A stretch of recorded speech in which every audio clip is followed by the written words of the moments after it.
Hello, Wastelanders and Adventurers. It is I, Caedo Genesis, and this is the PIPCAST 3000, episode 107. I'm joined by my co-hosts, Bad Company Sarge. Hello there. And Jared of Jarred Gaming. Hello there. This is a bi-weekly podcast where we talk about gaming news and something Bethesda related. I'm kind of doing an all-encompassing thing to prepare us for Starfield hopefully coming out at the end of the year. Maybe. Maybe. You're starting to sound like me, Sarge. But before we get into the newsy stuff and then eventually into the topic, which you can find all of that either on screen or down in the description or in the chapter points, and make it very easy to navigate and skip ahead to the topic if you want to. But why not stick around for our bad jokes? We're going to start with the comment of the cast. Jared, would you be able to take that one, please? Oh, I can. The comment of the cast is from Against All Odds 20. That was probably the hardest I've ever laughed at one of these gamer articles you've read. Between the article's misspellings, the misspeaking, and all the jokes, this was very entertaining. The moment Caedo said an article about the Outer Worlds being better than New Vegas could be a future topic, I honestly got excited because that sounds amazingly entertaining. Yes, indeed. I wonder what our topic will be this episode. I have no idea. Curious. Yes, there was more to that comment. Against All Odds was sharing about what he was doing and stuff like that. And I'm sorry I cut that off. Just for the sake of us going through the comment of the cast and stuff like that. But I did read it. I did see what kind of stuff you're doing and playing and stuff like that, which is cool. Thank you for the comment. And yes, we are going to be going over why the Outer Worlds is better than Fallout New Vegas and vice versa topic as our main topic. And it's article that we're probably going to talk a lot of smack on. So look forward to that. But first, Kotaku happens to be wrong. I don't know if you guys knew Caedo, this. we're supposed to be news now. News implies something different from normal, right? Sometimes news is slow. And then we just report on the same thing until something different happens. So what? I think you linked this one, Sarge. What is this Kotaku being wrong about? Yeah, so I was scrolling Twitter and I follow Saved Your Click Video Games, who linked the Kotaku article, Let's Rank the Fallout Games Worst to Best. Fair enough. The ranking they have seems crazy. Like, this isn't even like I think something different, so therefore they're wrong. No, this is just, I can't think of, like, a standard fan archetype in the Fallout franchise who would list the games in this way. So, First off, first issue is, they rank 6 of the games. There are more than 6 Fallout games. There are less than 6 Fallout main games. There's like 9/10 if you include Fallout Pinball, which is like a... That's a DLC. Yeah. To a game, so... Yeah, I sometimes see Fallout Pinball getting included with the list of Fallout games, but it's very much a like, well... Often as a joke. Kinda, yeah. But yeah, It is fun, but it's not Fallout, really. It's just Fallout themed. Yeah, they've missed out Tactics, Brotherhood of Steel, and Shelter, which they just don't have included here. Nope. So they've done 1 through 4 and 76 in New Vegas, which, I do kind of get, because 76 in New Vegas, out of all the spin-offs, are the ones who get the most attention. Mm-hmm. But, yeah, I have a slight issue with them just ranking 6 of the games. Like, they should have done all of them, or just the mainline ones. Like, there's incomplete information. Yep. Something that I absolutely love in anything covering anything. That's sarcasm. Oh, okay. /S, Sarge. Oh, there we go. Very funny. Alright, so this listing, I've not gone on the article, because Save Your Click Video Games is great, and saves you a click on articles that have basically nothing of real merit. Yeah, and they're making ad revenue if you do click on it. Yeah, if they can be linked in a tweet. and with no extra context, it's like, yeah. So in last place, they have Fallout 4. Then Fallout 76. Mm-hmm. Then Fallout New Vegas. Then Fallout 3. Then Fallout 1. Then Fallout 2. Which seems like a mad order. Like, Yep. The one thing I can get is, okay, this is someone who prefers the classics, because they've put 1 and 2 in the top 2 spaces. Fair enough. But typically you see people who like the classics lean a little more towards New Vegas as well, because they like that at the 3D games. Mm-hmm. And a lot of the classic players really don't like 76. You see that as a trend as well, where those often co-align.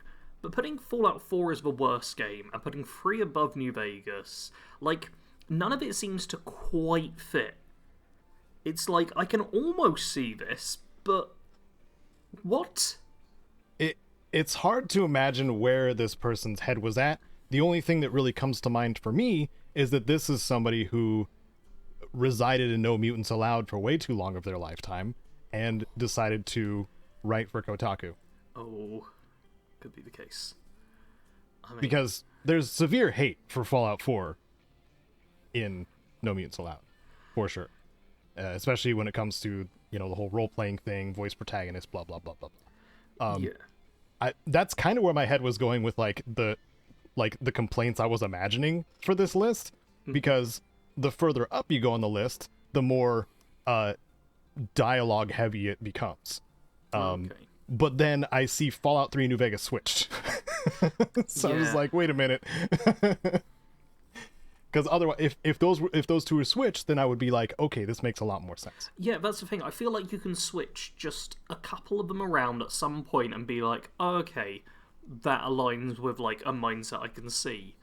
But, like, if you switched 3 in New Vegas and 4 in 76, I'd be like, yep, this is, like, a bit more of an old-school Fallout fan. Totally makes sense. I get it. But, this is... They've put New Vegas as the 3rd worst in their list, while not liking 76 as well. And it's like, those two things, you rarely see the correlation there. I feel like in modern Fallout, you have, like, the New Vegas camp and the 76 camp, and, like, those are kind of the extremes. Yeah. Normally, you wouldn't see them next to each other in any list for any reason. Yep. But in this case, they're right next to one another. Yep. And it's a very strange ranking. And even Yeah. Saved You a Click Video Games says in their reply, I know it's supposed to be neutral and all, but what? Because, yeah, nobody gets this. There's obviously New Vegas fans who are like, what? How dare you put it in 4th? Then there's people who are like, hey, I like 76 as well. And people are like, what? But, it's mental. It's a mental list. But Yeah. I don't like Kotaku anyway. I feel And like they're sensationalists. I'll mention, just doing even though things I for clicks. am, like, the resident classic fan, a lot of people will put Fallout 1 ahead of Fallout 2, even though Fallout 2 is my favorite because of how ham it went with the references. Yep. And less of a, contained story structure, more of an open worldy kind of structure, which is part of why I liked Fallout 2. Yeah. But a lot of people didn't. I feel like the original Fallout as well kind of gets points for being the original and kind of coming up with all the stuff. Mm-hmm. Which Yeah, is for often sure. a reason that the first game in a series or the first film in the series will be like, yeah, this is the best because it established everything. But It established Fallout because it Yeah. was, based on the Wasteland IP way back. So, Yep. but they didn't have the license, blah blah blah blah blah, old history. Yeah, a very, very strange list. I would Mm-hmm. be curious, is anyone listening to this like, yeah, I agree with that list 100%, and if so, please go through why, because I'd be curious to know the thinking behind it. Yeah, and to repeat the list, it's number 6, Fallout 4, number 5, 76, number 4, New Vegas, 3, Fallout 3, 2, Fallout 1, 1, Fallout 2. That was hard to read out So loud. many numbers. Especially the final 3, where it's like 3 is 3, 2 is 1, and 1 is 2, obviously. Who's on first? Oh, 2. 2 is 1. Come on. Hey, I'm back. Thank you. Sarge, you might be too young to understand that. Yeah, I'm sure Sarge has heard who's Sorry. on first. I've not. What? I'm young. It shouldn't surprise people. It's a pop culture freaking okay. Anyway, Oh, it's a pop culture. Cool. Thank you for all the context there. it's an old pop culture thing that keeps getting referenced by a lot of things. It's similarly old to how comedy. Fallout 2 Think time period, like Three references Stooges things. kind of time period comedy. Radio play stuff too. Yeah, it's just like it's Yeah. Okay. it technically we're too young, but we just also know it for reasons. Okay. So It's because it was such a, overused kind of thing in like movies and junk. So Alright. anyway, yeah. Speaking of movies and junk, hey, Fallout filming has quote wrapped. According to WCC that's a T in there. Tech. WCCF Tech. I'm sure that's how it's supposed to be said instead. Fallout TV show has wrapped filming. Walton Goggins hypes it up. Walton Goggins is one of the actors who is playing in the Fallout TV show or series or whatever it's gonna be, and he is playing the role of a ghoul, I believe. Yep. And leaked on his post on Instagram that they were done filming. So, yay! We might see it this year, maybe.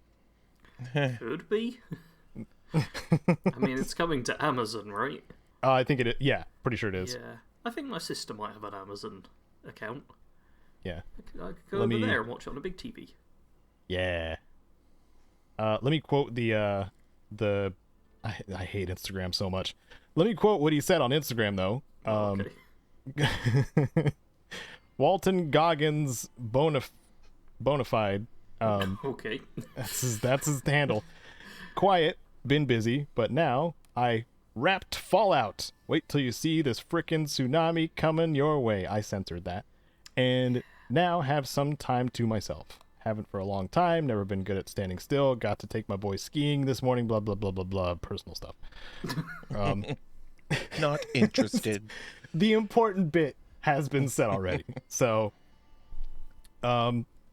here's hoping that it's either really good, like respectful of the franchise and has little nods to the fans here and there, or it's so bad we will talk about it for years to come. Yeah. That's the approach I've been taking a lot of things that I would like this year, because we've already had a few things come into existence where they're just kind of meh and they're gonna just fall by the wayside. Yeah. Like, I heard that Resident Evil was kind of meh and never got around to watching it, whereas I heard Witcher was really good, so I did watch it. I was trying to think of a game that released, but it doesn't come to mind because I forgot about it. So I'm just gonna. Before we move on entirely from this, I just want to do a very small complaint about the WCCF Tech article, because they're talking non-stop about the TV show, just doing a little bit of information, just saying there's no release date for the series yet, though it'll likely be between late 2023 and early 2024 when accounting for the post-production process. Cool. Later this year, Fallout fans who play on PC will also have the opportunity to play the user-made Fallout London spin-off. Why is that included at the end? What? Wait, yeah, It's at the very end of the article, Very they just end. mention it. And it's just like, yeah, and Fallout London exists, bye! Like, I'm fine with Fallout London being talked about and stuff, I don't have, like, some kind of grudge against it or anything. It's just so weird that it gets, like, one sentence, just at the end, and there's nothing afterwards, and the entire rest of the article is about the Fallout TV series. Like, they're linked because, Fallout, but that's it. And it would have made more sense to promote Starfield, I Yeah. think. I mean, that's not Fallout, though. It's not Fallout, obviously. This But- is Fallout. I mean, it's not Yeah, made by yes. anyone who works on Fallout, or has anything to do with a TV show in any way whatsoever, but it's Fallout. I'm pretty sure some of the Fallout London team was headhunted by Bethesda too, which I mean, I haven't looked at it recently, but I feel like that may mean a longer wait on Fallout London if they are Possibly. if they lost some of their talent. Yeah. But I don't know. Yeah. I got to be angry about the end of the article. I think it's Caedo's turn to get angry. Okay. That's a beautiful segue. Thank you. Why do you always acknowledge them? It's like explaining the joke, Caedo. Come on, man. Sorry, take two. Man, gee whiz, Sarge, I'm so freaking angry. Ah! I wish somebody else read this out loud though. What I wrote down as the thing. Hey, guys, remember the NFT thing I said about FF7 and how much it sucks probably? Yes. You didn't capitalize hey. This is gold. Thank you, Sarge, for okay. all of that. So, I learned through 5-Minute Gaming News, shout out to Jesse Cox and his people that report on things in a quick manner. I learned that Final Fantasy VII, their 25th anniversary, is being celebrated by introducing more NFTs. Yay! And from what I understand, these are collectible card packs that aren't really unique art. This is a lot of art either from cutscenes, from art books, from manuals, strategy guides, that kind of stuff, and sold at probably a decent premium price. I actually got so angry that I didn't look at the price. But the thing is, you get a pack of cards, but it also comes with one digital card that is an exchange card or whatever. Which begs the question, why are they including NFTs in the first place for something like this if it's just one digital card unit and the rest is physical?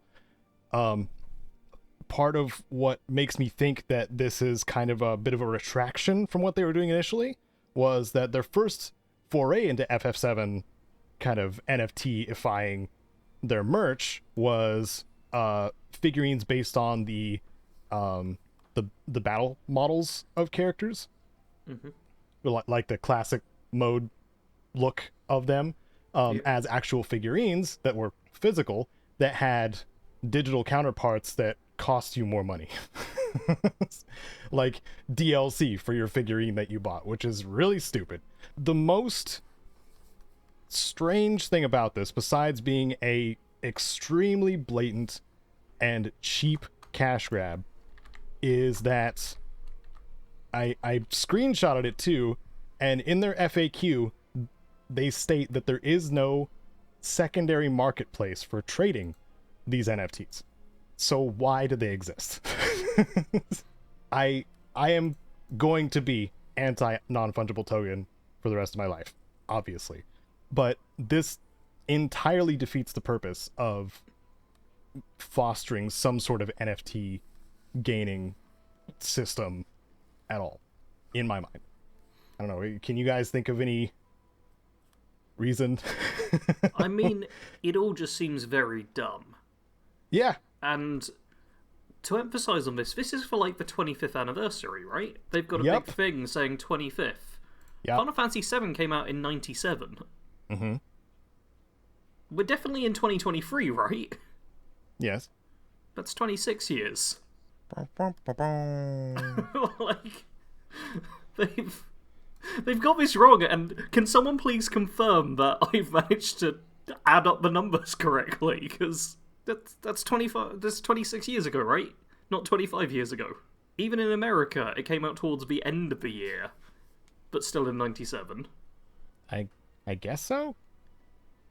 I have no I'm idea. getting the calculator. 3/31/2023, so it'll be 3/31/97, if that's the time to. Mm-hmm. But that's 26 years. It's... The fact that neither of you have said yes, it's 26 years is making me like really doubt everything right now. I don't know. I kind of assumed they had their math right, but maybe I'm wrong there. They don't, and I've been staring at it the entire time going, I no, may be assuming 23 minus 25 is minus 2, not minus 3. Yeah. It's just wrong. It's just all wrong. Okay. Like, are you really going to trust people with fancy technological NFTs when they can't tell the difference between 25 and 26? Clearly, they're dependable. It's Trust, ridiculous. just trust them. Thanks, Square Enix. On top of that, when we talk about the ecological impact that NFTs have, not going to preach at you too much about this, but hilariously, Engine is the decentralize the NFT or decentralize the metaverse NFT provider that they've partnered with for this stupid effort to milk more money out of their fans.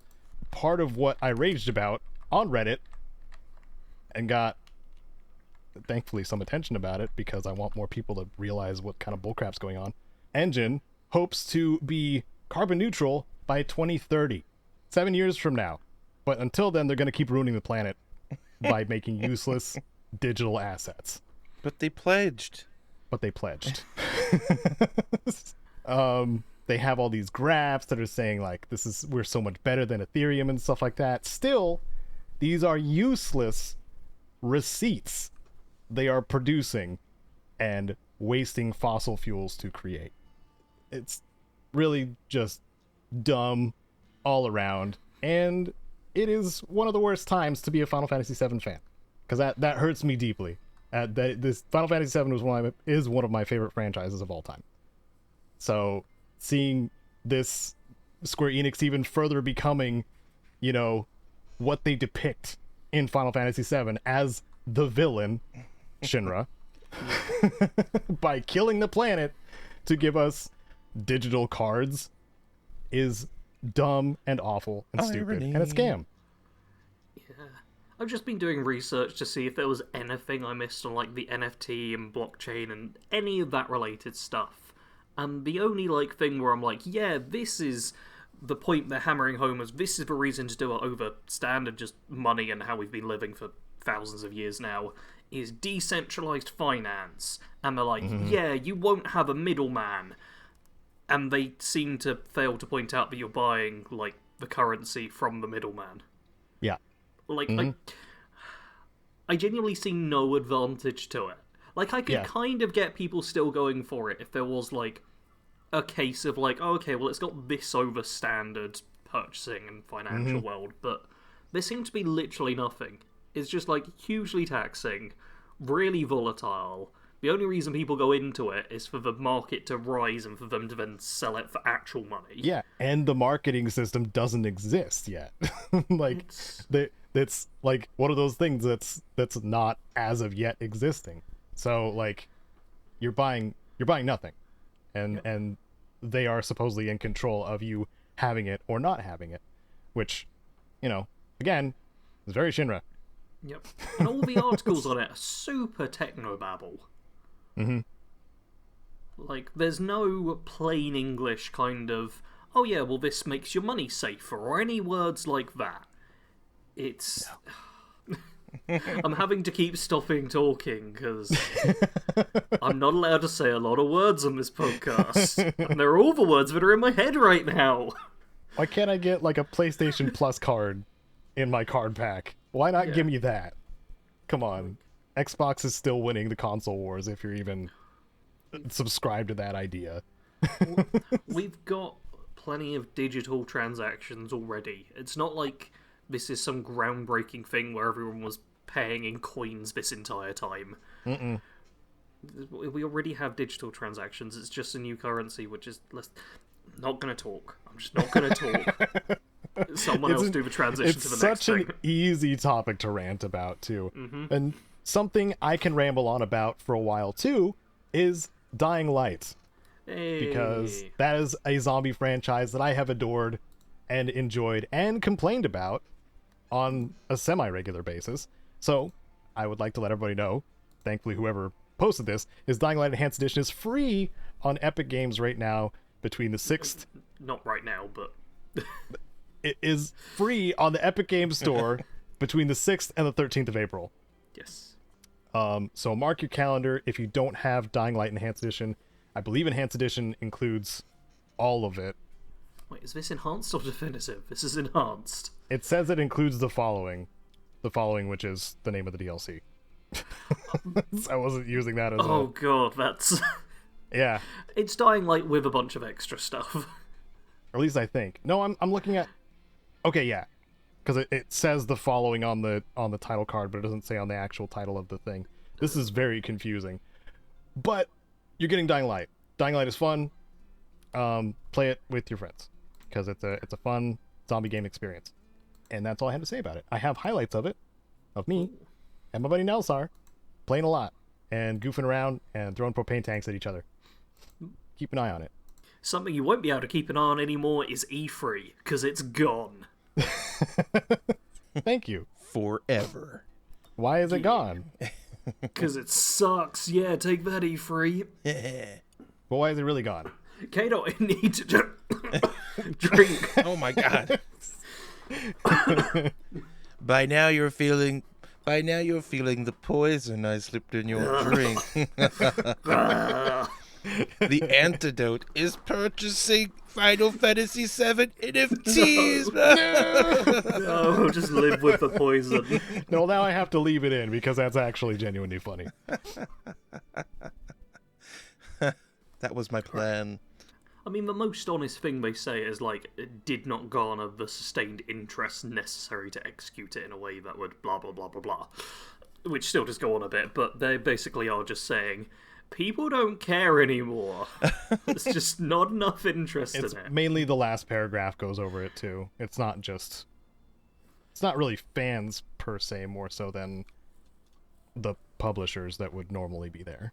Yeah, well, everyone's now doing their own their own showcases. Yeah. Because after the past few years, everyone was like, oh, we can just do it on our own, and then we don't have to share space with anyone. Yeah.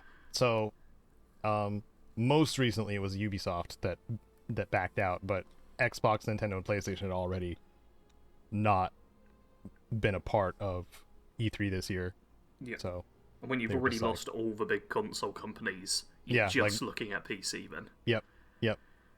And at that point, the question is why? Why would they pool resources into something like this when they,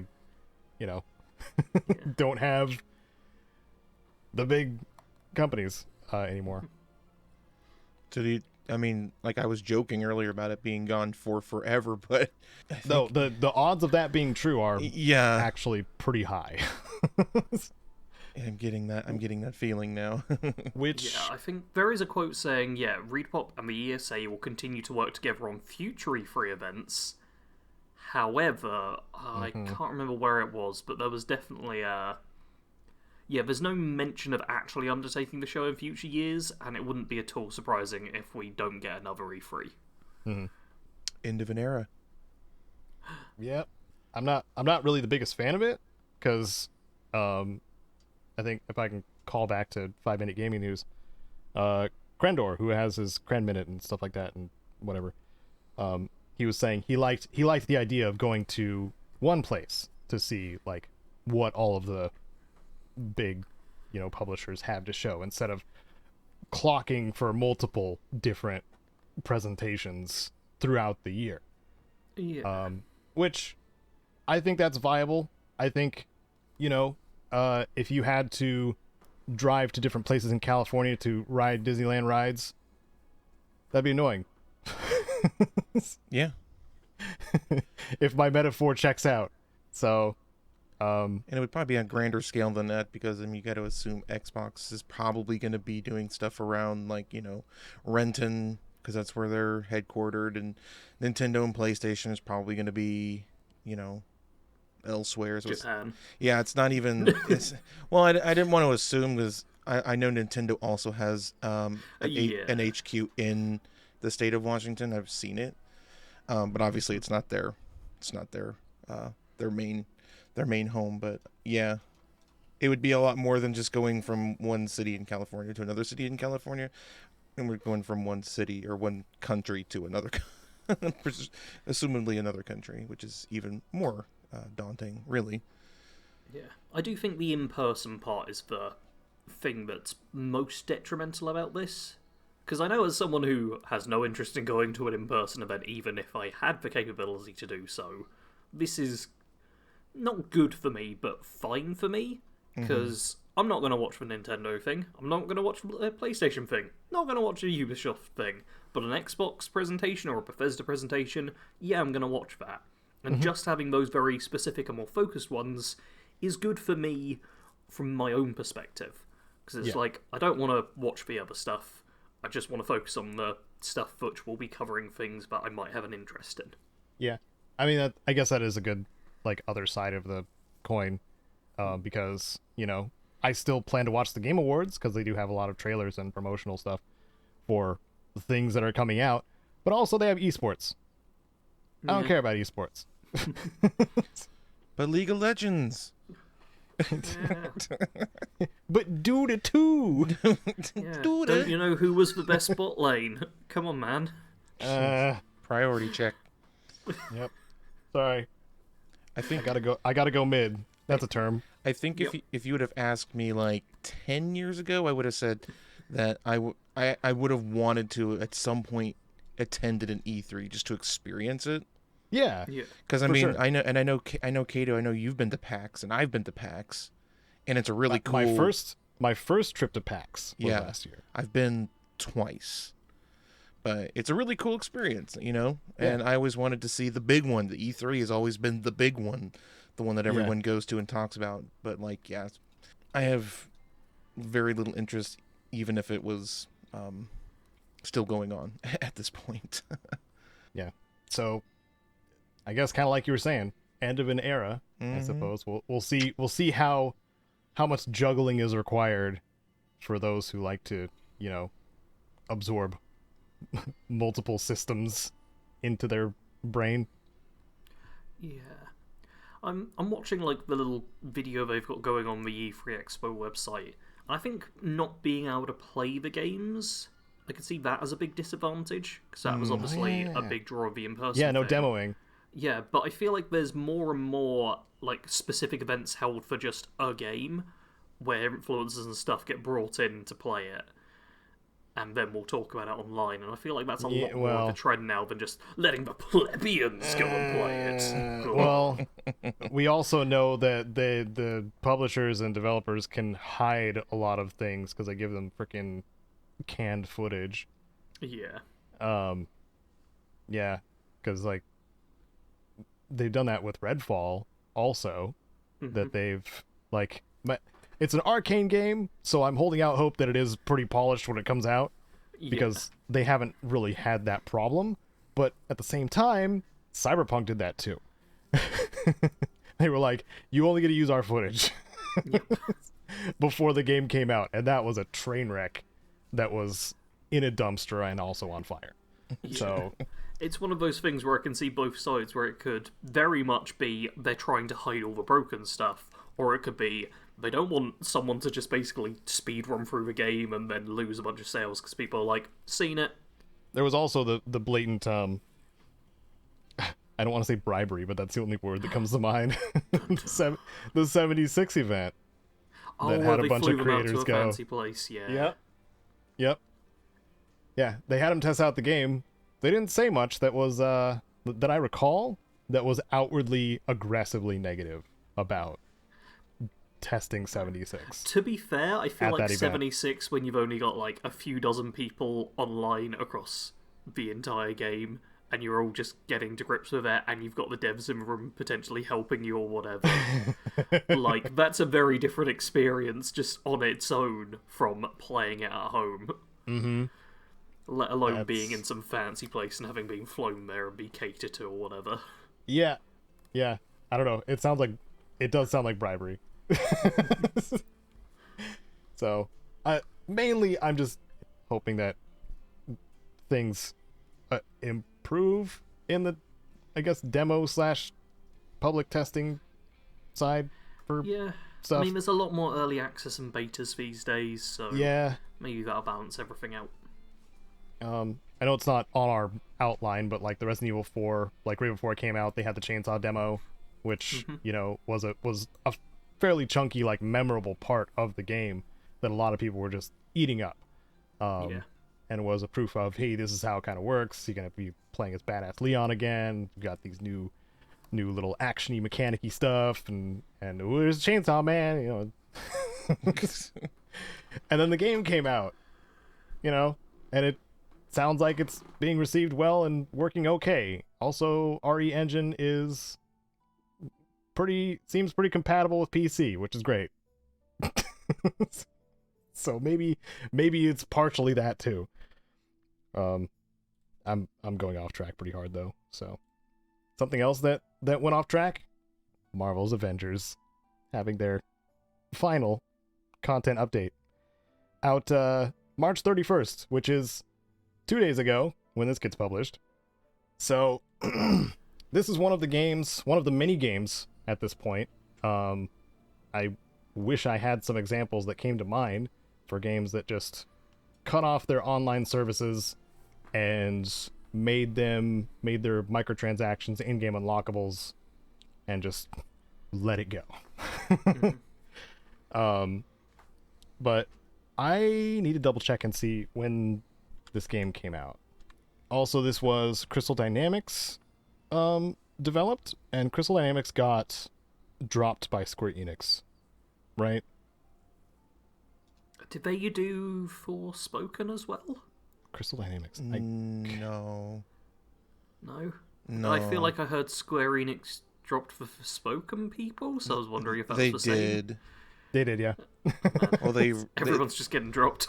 They didn't get dropped so much as they were like, there's a very specific term, like reabsorbed or something like that was the term used. Okay. It was acquisitions. Yeah. Crystal Dynamics got acquired by someone, but I'm pretty sure the Forspoken thing was very recent because the game did not do well.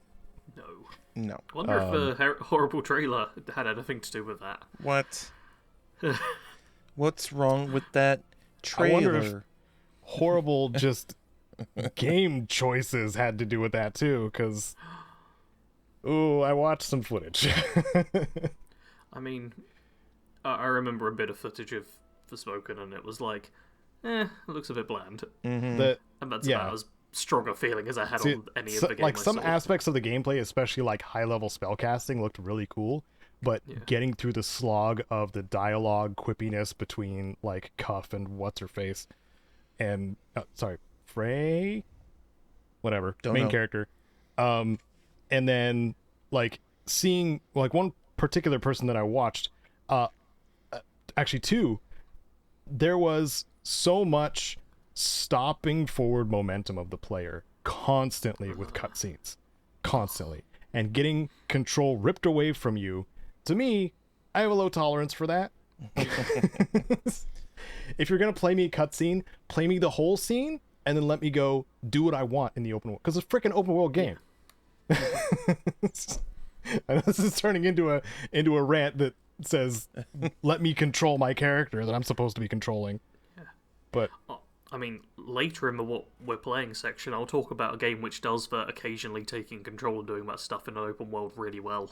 So, yeah, that's to come. Stick around, y'all. Yes, indeed.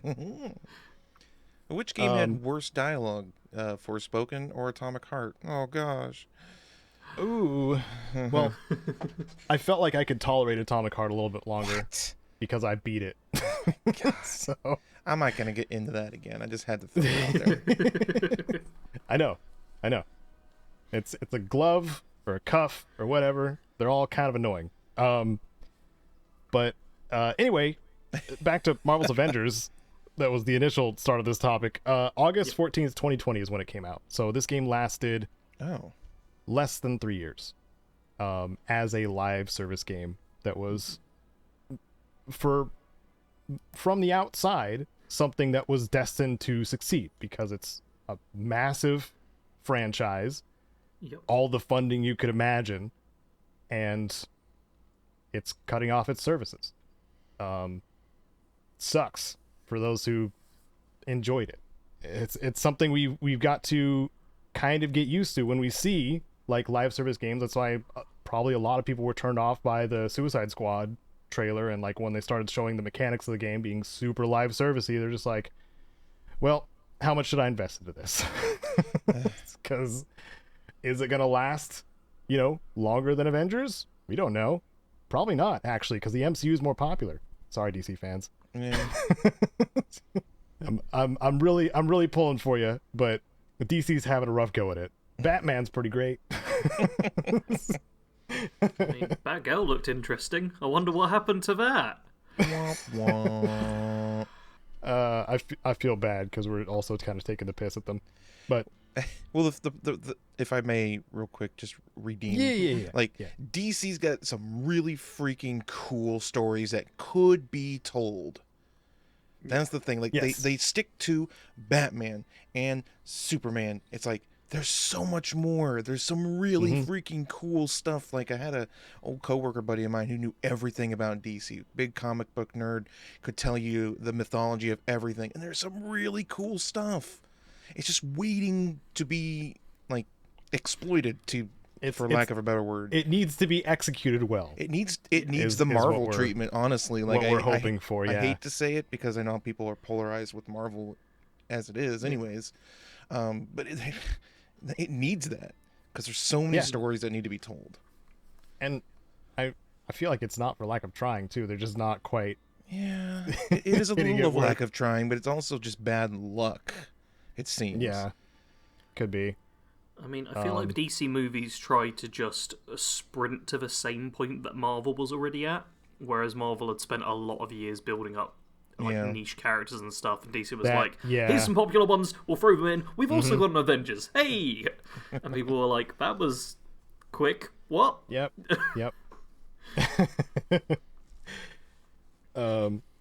I think I did see the Snyder cut too, which was it was all right. I feel like I only heard that the initial Justice League movie was just not good at all, and I mean I found the Snyder cut watchable, so even if it wasn't 5.4. I didn't see either one of them.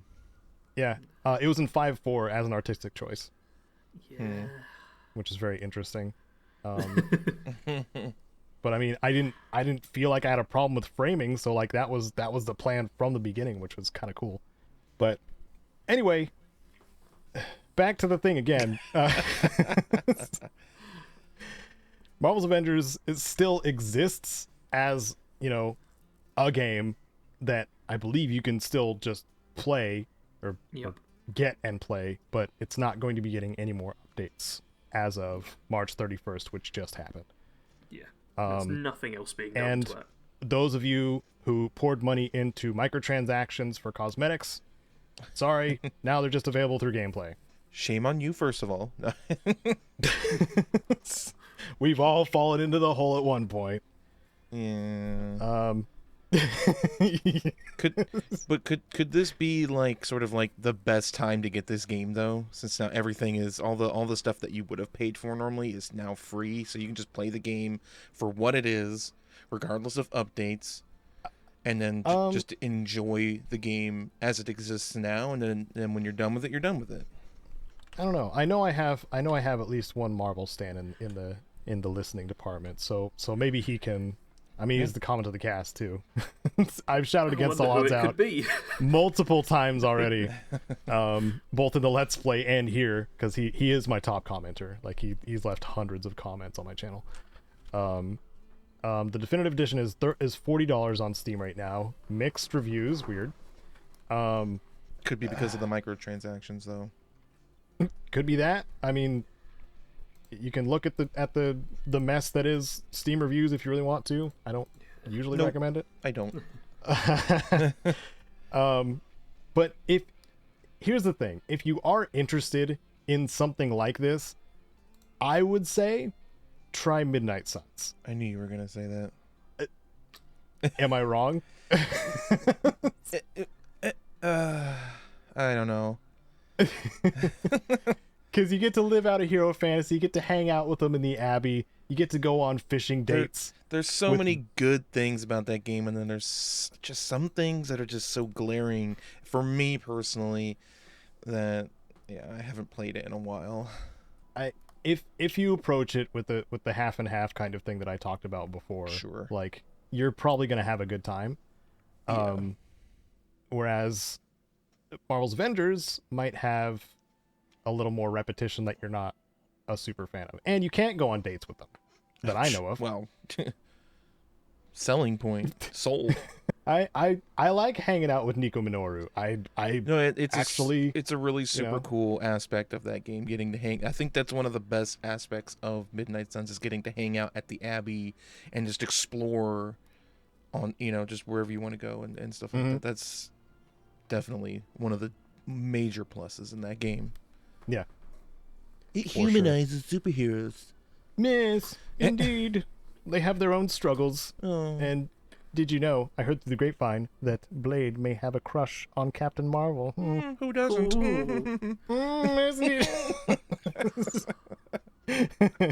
She can burn your skin off just by going binary. It's great. Nice. Anyway, also, there's Lego games. I've not heard a single I've not heard a single bad thing about Lego games. But are they on Game Pass? I think They a might couple be. of them are. They might be actually. I know Star Wars is because I was playing the Skywalker saga quite a bit there for a bit. Mm-hmm. Yeah, I think a couple of the Star Wars ones and one of the Lord of the Rings Lego games is on Game Pass. What? I think Lego is one of the few companies or products that have both DC and Marvel I too. just see Star Wars when I search Lego and Game Pass currently. Okay. I'm pretty sure they had the Lord of the Rings or possibly the Hobbit at some point. I think But Epic did I checked DC quite a while did like the ago. Batman Lego games giveaways. They're just They're good freebies. fun. Yeah.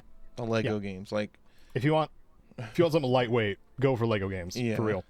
Like if you're like, oh, I don't have time to commit to like Red Dead 2 again or another Skyrim run. Not us, obviously. We always play Skyrim. But yeah, totally. Skyrim's only like a few hours, right? yeah, it's a couple hours. More if you mod it. Fix your game. Fallout London. What do you think that is? It's a big got- yeah. mod. It fixes the entirety of Fallout 4. Yeah, makes it in London. The only fix that needed to happen. Is it though? Curry, lager. I pretty much just summed up England. Curries and All right. lagers. We've diverted so many times from this last news topic that I Yeah, think we were definitely real focused on that one. Good work, guys. Oh my gosh. I think it's a good idea to go to our proper topic, which is a really cool link that Sarge found in our last The Gamer article that we went over. And this one is written by Tristan Jerkovich. Man, I hope that's a real name. I think it's going to be Jurkovic. Yeah. Jerkovich? Oh, Yeah, Well, not Jerkovic. Jerk. Man, I just guy. insulted him unknowingly You did. by being ignorant. So, anyway, Tristan Jurkovich wrote 7 reasons The Outer Worlds is better than Fallout New Vegas. Parentheses. And 7 why New Vegas is better. That is so weirdly worded. I think they ran out of character space. Obsidian's 2 fantastic RPGs share a great deal in common, but in what ways do The Outer Worlds and Fallout New Vegas surpass each other? So, this is somebody strictly standing right in the middle. And the reason why I believe Sarge was probably enticed, and then me hearing about it, I was super enticed about it. Because you can take a stand. It's okay. It's okay to like one over the other. And it's okay to say why. But we're going to do both. And read through like these reasons why one is better over the other. Why don't we kind of just jump into it? There was an update by Julia Childers on September 21st, 2020. As fans of Bethesda series languish in anticipation of any new game information, Obsidian continues to support its relatively new IP, The Outer Worlds. Fans of Fallout will also know that the developer has the minds behind fan favorite Fallout New Vegas. Despite the renewed possibility of an Obsidian-led Fallout entry, fans may pick one of these games for now. But only one of them. Don't you dare choose both. Even the edit is weird. Yes. I like, do want to point out the slightly poorly aged first sentence of the first paragraph. Many fans believe The Outer Worlds is better than anyone could have possibly imagined. Man. Which I many. feel right at the moment. With Spacer's Choice and stuff, it's like... Yeah. That's... Why don't we just imagine that Spacer's Choice hasn't come out yet, because this was updated September 21st. this was before that, of but I just last wanted year. to point out that that's like... It's only temporarily poorly aged. I'm sure they're already working on the issues. Maybe they're already fixed, but I know that Spacer's Choice is a bad launch and basically made the game just worse for a while. Yep. And yeah, none of us, I think it was before recording, I don't think any of us have played Spacer's Choice still. Because I don't got time to play another broken game. But this is another listicle thingy. So who wants to start at point 14? Jared. Okay. Good job volunteering, Jared. Hey, it's like I'm in the army.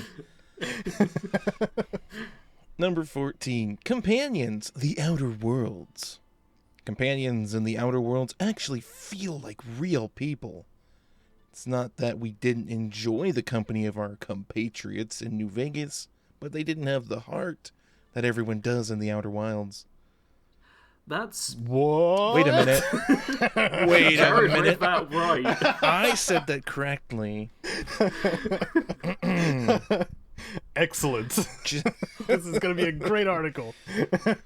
Yeah, The Outer Wilds, boy, they do have some interesting characters. It's just a different game. Yep. Okay. And you only have 20 minutes to get to know them before they're dead. Oh, yep. Anyways, in this sense, it is more along the lines of Mass Effect than it is a Fallout successor, which is excellent. Furthermore, being able to bring more than one along for the job helps out in combat and in dialogue choices. Boy. I feel exhausted. I agree with the first sentence. I don't know about the rest. You think? I mean, I definitely don't agree with the point where they talk about the Outer Worlds instead of the Outer Worlds. That's, I mean, the titles are very similar. They may have a point. They may they may mix the two universes. Maybe they are the same universe. Who knows? No. Multiverse. I do get the Mass Effect comparison, but it's more so like, hey, you can have two followers with you, like Mass Effect. Which is I mean, you're right, but... Yeah. On the ship, crew time is very much a thing, though, in the Outer Worlds, where you don't really get that in New Vegas. Like, your companions don't have, like, a singular hub they go to and hang out with each other. So, yeah. I think that definitely works in the Outer Worlds' favor. And also, it's a much newer game. Yeah. Where there has been many new developments and iterations of companion AI and companion existence, making them more a part of the world, which is good. That's why I agree with the first sentence and nothing else. Okay.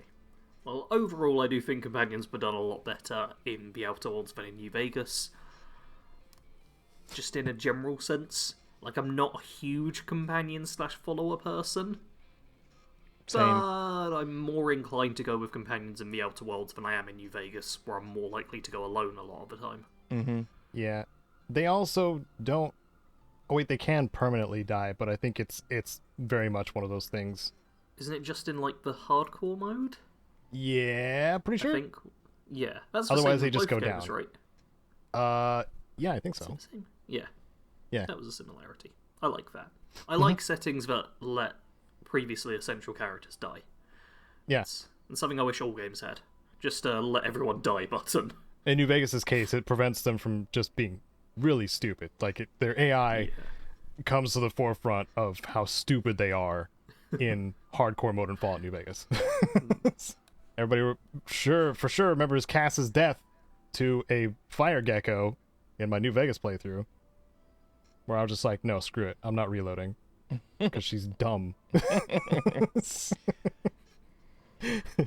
Anyway, number 13. Should I do this one? Sure. Companions do have a drawback. They make the game easy no matter the difficulty setting. Sure, one can go at it alone, but that sort of defeats the purpose of what the game is trying to do. One can be a lone gun What is this sentence? One can be a lone gun star explorer, but it is more fun with companions to flesh out the world. On the other hand, Fallout New Vegas can be really tough for those wanting to really draw on the realism of surviving in the apocalypse. There is literally a hardcore mode to do that, and it is indeed extreme. No, it isn't. It's really not, no. This article was made, like, after the Outer Worlds was out. Which, yeah, means we already had, like, Fallout 4's hardcore mode. And I can already tell you that... that... extreme. Yeah, and I can already tell you, too, that the hardcore mode in the Outer Worlds, without even really playing it very much, is more hardcore than New Vegas' hardcore mode. Honestly, I feel like surviving in Fallout New Vegas in general is a lot easier than in Outer Worlds. I feel like in Outer Worlds you're just naturally squishier, and you have to put in a lot more work to become tough. Whereas in New Vegas, you just bump some points into endurance. If you've got like the Game of the Year edition, you get given amazing armor for nothing at the start as well. Yep. Like... Yep, pre-order packs, baby! Whoop, whoop. I don't know what the point they're trying to give here, that traveling with a companion is maybe preferable in New Vegas, but you can do what you want. The title at this point is Surviving the Apocalypse. Yeah. And I guess Outer Worlds doesn't have an apocalypse per se, so it is much harder to survive the apocalypse in a game without one. Good point. I feel like that's the only point we can give them credit, and I also don't know what they're trying to say. I don't want to spoil the Outer Worlds, but skip ahead like 30 seconds, because the Outer Worlds is a apocalypse scenario too. You just don't know it until the end of the game. Okay, yeah. I mean, you're not in an apocalypse, though. You've basically got away from the apocalypse, and now it's the rebuilding stage. But everybody is dying from nutritional deficiency. Yeah, I'd say that's a bit of a dystopia, but the apocalypse hasn't happened yet. Yeah, okay. Like, Outworlds 2 could very well be a post-apocalyptic game. Oh, wait, no, they say surviving the apocalypse. Yeah, whereas that's if anything, why, that's why I use that as an argument. No, I'd say Outer Worlds is pre-apocalypse point, personally, and New Vegas is post-apocalypse point. I feel like there could be arguments made for both to say, oh no, they're both in the apocalypse, but this just isn't clear enough. It just is not clear enough. This list sucks! Yeah, I don't know what they're actually trying to say for certain. It seems to be talking about difficulty a bit at the end, and the apocalypse, and it's nonsense. I want to apologize to Tristan. I came off pretty aggressive just then. It's okay. Thank you, Tristan. You're welcome. I don't know what they sound like. Spot on in British, I'm sure. Sorry, Good job. Tristan. You know what? I'm just going to move to the next one. Okay. Point 12 is environmental variety, the Outer Worlds. Surviving in the wastelands of New Vegas can be fun in its own way, but the environment and the idea of survival are also pretty depressing. It can also get repetitive seeing wasteland after wasteland. That's why fans love the variety in the Outer Worlds. Sure, many of the planets and colony houses do tend to look the same, but that aside, what players seem to really value most are the colours. Each location is a vibrant masterpiece, like one of those old pulp novels from the 1950s. Paired with the colourful nature of alien life, fans have quite the visual feast for their enjoyment. I think that's solid enough. Colors. Like, yeah, it's definitely a lot more colourful than New Vegas, which I'd say one of the main drawbacks of it is it all does look very kind of like it doesn't orange, have grey. an orange-yellow filter, therefore it's superior. I do think there are a lot more like interesting environments. Like in New Vegas, there are like there's a little wooded area around like Jacobstown and stuff, which is nice. But you're pretty much, oh, I'm in a desert. Oh, I'm in the city. That's like 95% of the entire map is one of those two. I'm things. sorry, like I experience almost mental trauma when I'm thinking about the Outer Worlds and colors specifically, because of chromatic aberration not having an off switch at launch. Oh dear. Because I was losing it. But thankfully that got patched pretty quickly. Yeah. So, but something you didn't have to worry about in New Vegas. You knew what you were getting. Yeah. All New Vegas did at launch was crash over and over again. Yeah. You didn't even have to see any of it. No. No. Overall, I feel this point is fine. Like, Fallout in general tends to have very bleak and bland sort of environments, I'd say, with 76 being the only full exception to that that I can think of. So, yeah, a game that isn't just a wasteland is going to have more variety. Yeah. Fallout. I just realized that because this is a combined list of 7 things, it's 14 things. That's math. Yes. Sorry. We had enough of math with that Kotaku article. Am I right? I'm working out if 25 is 26. Yeah. Yeah. It's the weekend. It's very hard to do numbers today. Yeah. Alright, let's go on to the next one, which seems controversial. Is it my turn? It Yeah. is. I love controversy. An actual open world, New Vegas. Pfft. The many planets and space stations one can explore in the outer worlds provide a great variety. However, there isn't much in the realm of discoverability. That is to say, roaming around the open world of a desolate New Vegas was a lot more enjoyable. Being able to explore at one's leisure is freeing. It is the exact reason why Skyrim and the Fallout games are so popular. Well, one of many reasons. So cheeky, this article.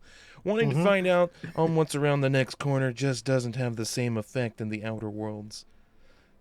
I keep wanting to say Outer Wilds now, guys. Yeah, I can't. I'm having to reread each of every them just to make time. sure I got it right. I hope they switch back and forth, too, just to make I it keep worse. waiting for that to happen. Now I'm just disappointed that they got their stuff together. There are just so many unique spots to visit, some created for the game and others picked from the real world, like cave paintings in Zion Canyon. What? Yep. Go on, Jared. Okay. Well, Expand. I was operating under the assumption that they were just including the vanilla game for New Vegas, but now they've brought up Zion Canyon, so I know they're talking about the Ultimate Edition, or at the very least, New Vegas with Honest Hearts. Yeah. Which both have deserts and canyons. So that's, I guess, a point against the whole variety thing. But I'm just gonna assume Ultimate Edition. So there is, some variety, especially with the old world blues wackiness. Yeah. But the desert excuse, or the environmental variety reasoning, primarily applied to just the Mojave. Just thought that was interesting, and now my question is answered. Yeah, New Vegas is an actual open world, whereas the Outer Worlds has kind of like hub areas, or different locations to explore. There is still exploration in the Outer Worlds, and I would like to argue that when it comes to like the Obsidian style of branching, you can also explore dialogue and progression skipping,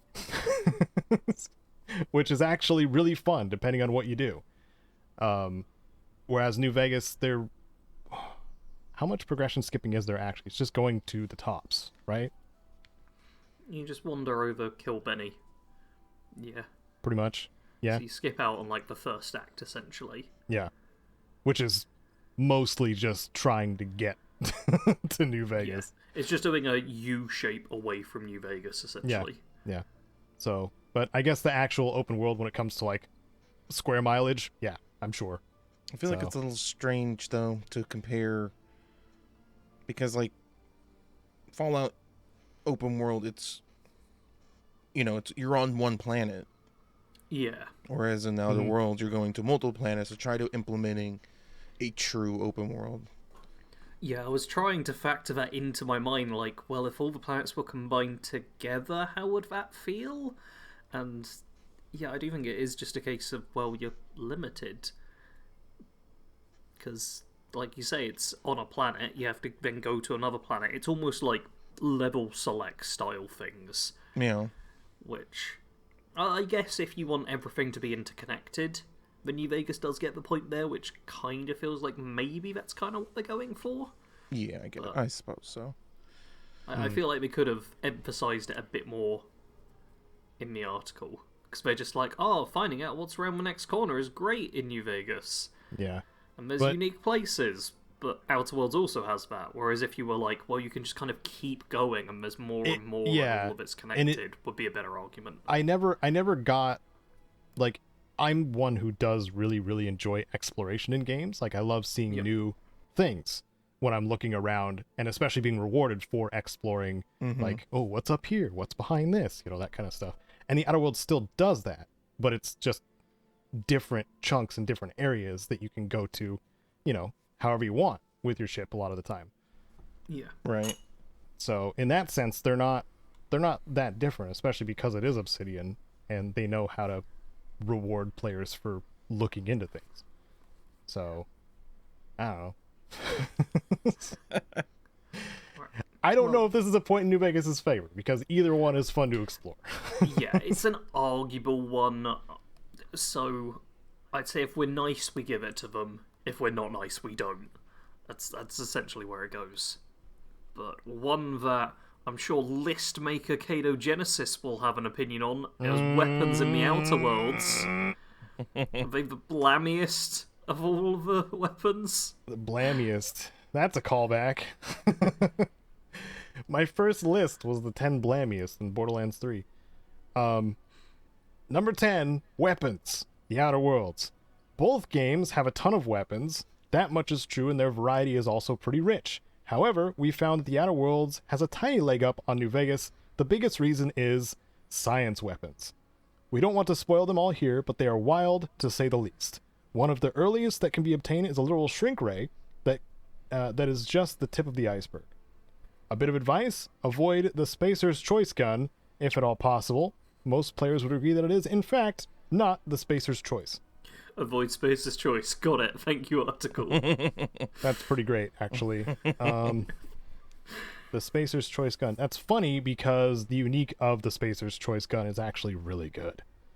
So that's incorrect. But also, in vanilla, there's 5 science weapons. Wow. In New Vegas, there's what? 36 uniques? I mean, science weapons aren't the same as uniques. And Outer Worlds still does have uniques. It has uniques and it has science weapons, yes. Those are two...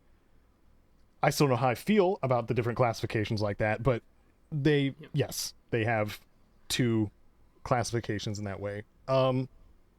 I don't know if this is a point in the Outer Worlds' favor, because you have to build for them, obviously. And building is very rigid in the Outer Worlds for the equipment you want to use. And also, the science weapons aren't... A lot of them aren't effective at killing. They're effective at using cheats. So, the entertainment value is there, obviously, but this isn't a Ratchet and Clank situation where you'll turn them into shrubbery and then they'll explode. It's more of a, ha ha ha, that's funny and kind of silly, but I'm not going to use this in my standard rotation. Yeah. So I would not give this point to the Outer Worlds. No. I feel like the Outer Worlds has some more fun choices, because it's more of a wacky sci-fi game. Yes. But New Vegas has a wider variety. New Vegas also has a wacky sci-fi DLC. With It does. wacky So if sci-fi we weapons. include the DLCs as well, New Vegas, I feel, knocks it out. And again, the amount of uniques in Old World Blues too, if you're quote using quote unique as a quote term, there's a lot. There's a lot of options. I don't know, man. Let's go to number 9, Sarge. Alrighty. Factions New Vegas, my favourite of the Factions game. One of the biggest things missing in the Outer Worlds is the factions. Technically, they are represented as corporations versus everyone else, but these only play out in small scenarios on each planet. There really isn't a big group linking everything together like in New Vegas. They honestly made the world in that game a lot richer. Furthermore, being able to definitively choose a side was a cool process in that story, but opened up many proverbial doorways for many alternate playthroughs. Agreed. That's it. There needs to be more on this. That's going to be my main complaint. Like, I don't necessarily even disagree with them, but they don't list what any factions are.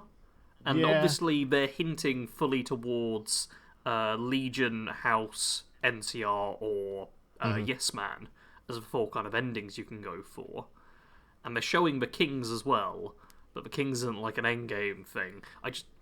I don't disagree with them, I just wish they went a bit more in depth and actually talked about the factions rather than just being like, New Vegas did it better. End. Yeah. And when it comes to introductions, even though New Vegas is almost always fresher in my mind because it's New Vegas, I think introducing how they did in New Vegas versus the Outer Worlds, when it comes to, like, in the Outer Worlds, it's like, oh, the mega corporations own everything, blah, blah, blah, blah, blah. We make salt tuna cans, as opposed to the Good Springs thing, where you actually get to take part in a small scale of what you're going to deal with later in the game when it comes to two factions battling for something. And weighing the pros and cons and cons and deciding what you're going to do that forever changes, like what Good Springs is going to be. But largely I go on the Good Springs side because a lot more people survive and that's more people to sell stuff to. There should have been more, probably. You're right. Yeah, they just didn't say enough in that. No disagreement, just could have said more. Yeah. But I'm sure they'll have tons to talk about on the next point, right? I already like the first sentence. I really like the first sentence. Is it my turn? Yep. Yeah. Number 8, graphics. The Outer Worlds. Let me prepare myself for this first sentence. The Outer Worlds actually doesn't look that much different graphically from New Vegas. Boom! Slam dunk! There it is. If I had a mic, I'd drop it. I don't even want to read the rest. No, I'm kidding. There is clearly a difference when viewed side by side, but only... You can't go backwards as soon as you make a statement. Sorry, go on. But, hold on, there's a but. It maybe. But at the same time, the Outer Worlds looks like it could have come from the last generation consoles like New Vegas. Oh, I see what they're saying now. Okay, paragraph. I still don't get it. That is not... I don't like being jerked around. It still actually is not a great point. That is not to say it looks bad, because, as previously mentioned, fans loved the varied locals and vibrant colors. In this case, the fact the Outer Worlds only wins by a margin is the point. Oh boy, just slim margin. Oh, it looks barely better than New Vegas. So obviously they're wrong. Just flat out. If you couldn't tell. But I want to particularly take issue with the looks like it could have gone from the last generations of consoles like New Vegas. Because that implies, games on the same consoles look about the same, right? Whereas I'd say New Vegas was bad looking for its time. Yeah. Like, Yes. it was already well into the console generation. But one of the biggest complaints online when you'll see people who actually like hate New Vegas is, it's just an asset flip of Fallout 4, or Fallout 3, sorry. Gah. No. And Fallout 3 was far from incredible looking when it came out. Mm-hmm. So, like, They have not dated claim... well. No. They date as well about as much as like Morrowind does. Yeah, not a good looking game. Yeah. And I love Morrowind. Yeah, but the Outer Worlds looks substantially better than New Vegas, even at its worst. Yep. It just flat out looks better. There's no point in the Outer Worlds where I'm like, that looks like New Vegas. It's identical. No, it's a much prettier game in every sense, I'd say. Yes. Ooh. Can one of you do a video where you put both games in potato mode and see which one looks best? That would be pretty fun, I think. You sparked my curiosity, so I might just do that for fun. It would be interesting. I mean, we obviously Outer Worlds would just barely look better than New Vegas, even at potato mode. So I mean, if anything, it'd just be a bit more colourful, more interesting. oh boy. All right, well, who's next? Now that travesty is out of the way. Me, probably. Oh. All right, number 7. We're halfway there. Skills. New Vegas. Some fans contend that leveling up in the Outer Worlds never feels good because it comes without too much investment or trade-offs. On top of that, getting a skill every other level isn't that exciting in terms of what players can choose and builds they can customize. On the other hand, fans had an awful time deciding what to choose in New Vegas because there were actually too many great choices. Despite that double-edged sword, players loved seeing everything represented by a Pip-Boy aesthetic. This is freaking weird. What a turn. I mean, here's the thing.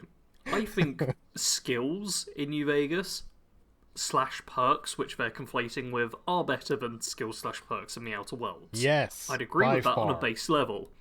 Than them being like, man, in Outer Worlds you only got to pick a skill every other level. Yeah, that's perks. Like they're confusing both times. Cuz like the perks are uninspired and boring in the Outer Worlds. I think we have talked about that multiple times. I feel like in my brain there were like a couple of good ones. Like, oh, that's interesting. A couple of good ones, like, but the rest are generic skill boosting, stat and a lot of them things. seemed objectively bad, and other ones seemed objectively good. Yes. So it was like, well, you're obviously going to pick this one rather than the one which gives you like 10 extra speed if you're carrying literally nothing or some super niche application. One thing that I liked about the Outer Worlds is it had bonuses based on what rank your skill was at, which were like I guess kind of like sub perks, kind of like how like Oblivion did it, where it would just give you a bonus once you hit a certain threshold. And I like that in a system where like you improve in a skill, you get more cool bonuses on top of learning that. But if it comes down to like, you know, numbers and choice, like New Vegas clearly has the upper hand, especially when it comes to perks and traits, because there's so freaking many and they do all kinds of crazy stuff. Yeah. You know what? If this entry had been purely skills and not conflated perks or anything, I'd say there's more of an argument to be like, oh, well, Outer Worlds does some good stuff with skills. But with them including the perks as well, New Vegas, clearly has it. Yeah. Or if it came down to character building, well, playing a low intelligence character doesn't yield too many results in New Vegas, where it gets dialogue throughout the Outer Worlds. So, I don't know. I just want to reiterate the complaint as well, that they say the Outer Worlds, they talk about getting a skill, well, they mean a perk, every other level isn't that exciting. But New Vegas does the same thing where you get a perk every other level. Yeah, it does. That is actually really dumb of a point. If that's what they're talking about. It'd be like going, oh, isn't it stupid how you hold a pistol with 2 hands in the Outer Worlds? New Vegas is great, though. Like... You hold it in one hand. Do you? I'm trying to make a hypothetical point. Well, one hand when you're not aiming. Aim from the hip with one hand and then aim with both. In my brain, it's always picturing aiming. Because I actually aim. Why? Don't want to shame you or anything, but I actually look down the sight. Why would you aim a gun in gun game? Right. Let's move on. I play a garbage character in my playthrough. Okay. It's a comedy. That's you. Yep. The Outer Worlds wins it on comedy. New Vegas isn't devoid of humour. There are some comical elements, like the idea that a gang in the world decided to become all Elvis impersonators. That is rich. That said, on the whole, the Outer Worlds is consistently funnier. It's really hard to make a game where humour is a focus and wants to please everyone. Just look at Borderlands 3 as an example of how not to do it. The point is, the Outer Worlds has snappy dialogue, and in turn is smartly written. In fact, some fans consider the game's dialogue options to be one of its strongest features. Now, I just want to say, I can't remember any dialogue jokes from New Vegas, The Outer Worlds, or Borderlands 3. None of those games are funny enough where anything has stuck with me. But also, I don't think any of them are, like, humorless enough that I wouldn't think, oh yeah, they're games with comedy as an element is a false point. I have one. I have one for a point for The Outer Worlds. Ooh. Because I think I may have based my D&D character around this. Oh, no. In the mystery DLC, the like murder mystery, Okay. I forget what it's called for The Outer Worlds. Peril on Gorgon? It's not Peril and Gorgon, it's the other one. Ah, the not Peril on Gorgon DLC, of course. It's gonna drive me crazy if I don't look it up.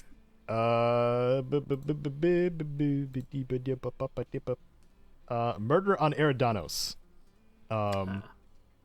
In Murder on Eridanos, you can, while you're investigating different clues, you can put nearly all of them in your mouth.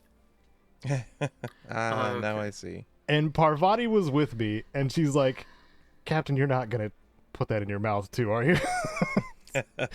And that stuck with me for such a long time, primarily because it's Ashley Birch delivering a line perfectly, but also because it made me laugh so hard every single time I tried to put a clue in my mouth. So I will say that, yes, I believe The Outer Worlds is generally funnier. Also, a point to the low intelligence playthrough where it will be funnier if you play through with low intelligence. So, whereas in New Vegas you have like a couple low intelligence dialogue things, and one is just ice cream. Yep. Which also stuck with me. Because it becomes an alphanumeric if you have like high intelligence or robot hacking or whatever, robotics expert, which is funny. I feel like comedy is so subjective as well that this isn't one where you can be like, oh yes, this game is funny, this game is not funny. It's what you personally find funny. Yeah.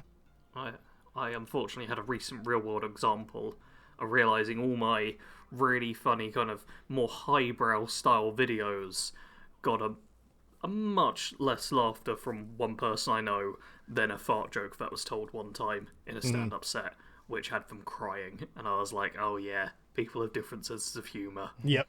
Yep. And they, like you said, they're, I think you did kind of allude to that, is that they're both kind of different vibes too. Whereas The Outer Worlds is I want to say quite a bit more dry and also very like corporate centric, because it's a star system owned by a corporation. So Yeah. Which is almost kind of weird that they're then going, Borderlands 3 sucks, because that had a bunch of like the corporate humour in it as well. Yep. Yeah, that was a weird shots fired. Yeah. They just don't like Borderlands. In the thing, they just wanted just that little nugget of like, ooh, let's needle Borderlands a little bit. Specifically Borderlands 3. Borderlands 3, yes. Which, while I've been sat here thinking about the games, that's the only one where I'm like, oh, that moment was kind of funny. Like, the other two, I don't remember comedic moments. And that's not to say Borderlands 3 is better at comedy than the other two. No. It's just, for me personally, there's some more memorable stuff in Borderlands 3 in terms of comedy. Yeah. But it's just weird.